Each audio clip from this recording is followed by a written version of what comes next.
ஒப்பிநாயகம்பட்டி பெரியவர்களே, தாய்மார்களே, எனக்கு முன்பு பேசிய அண்ணன் சொன்னார், எஸ்டிபிஐ சொன்னாரு குடியுரிமை திருத்த சட்டத்தை பத்தி.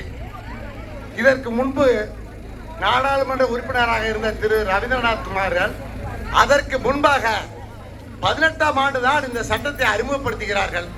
இந்த சட்டத்தை அறிமுகப்படுத்துகின்ற பொழுது உங்களுடைய ஒரு பிரதிநிதியாக நான் அங்கே இருந்தேன். அப்பொழுது எடப்பாடியார் அவர்கள் இந்த சட்டத்தை எதிர்த்து பேச சொன்ன எம்பி நாடாளுமன்ற உறுப்பினர் ராமநாதபுரத்து ராஜா அன்வராஜா அவர்கள், அவர் பேசுகின்ற பொழுது இந்த குடியுரிமை திருத்த சட்டத்தை நீங்கள் நடைமுறைப்படுத்தினால் விளங்க மாட்டீர்கள் என்று உணர்ச்சி சொன்னார். அவருடைய ஆக்ரோஷம் எங்களுக்கு தெரிந்தது. அப்படிப்பட்ட அதிமுக உறுப்பினர்களை ஒரு அண்ணன் சொன்னது போல ஒரு சூழ்ச்சியில் வலைக்குள் சிக்க வைத்தது மரியாதைக்குரிய முன்னாள் துணை முதல்வர் அண்ணன் ஓ பன்னீர்செல்வம் என்பதை இந்த நேரத்தில் சொல்ல கடமைப்பட்டிருக்கிறேன்.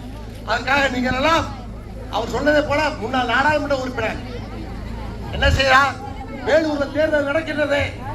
நம்மளுடைய மேலவை உறுப்பினர் அனைவரும் எதிர்த்து வாக்களித்து வெளியே வருகிறார்கள். ஆனால் இவர் மட்டும் ஆதரவாக வாக்களிக்கின்றார். இன்று இங்கே எல்லாம் விட்டுட்டு ராமநாதபுரம் போயிட்டார்.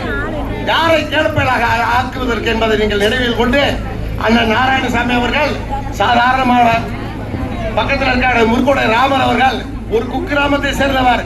இன்று கிழக்கு மாவட்டத்தினுடைய மாவட்ட செயலாளராக தலைமை தாங்கி எங்களை எல்லாம் வழிநடத்திக் கொண்டிருக்கின்றார். எங்களுக்கெல்லாம் அந்த வாய்ப்பே முன்னாடி கிடைக்கல, அடிமையை போல் வைத்திருந்தார்கள். தற்பொழுது சுதந்திரமாக உங்களிடத்தில் வருகின்றோம். நீங்கள் அம்மாவுடைய சின்னம், தலைவருடைய சின்னம், அண்ணன் எடப்பாடியார் சின்னம் இரட்டையிலே வாக்களித்து வெற்றி பெற செய்யுமாறு உங்களை அன்புடன் வேண்டி விரும்பி கேட்டுக்கொள்கிறேன். ஒரு கொலையப்பட்டு வழிவிடுங்க. அம்மா, அக்கா, கொஞ்சம் ஒரு கொலையை போடுங்க.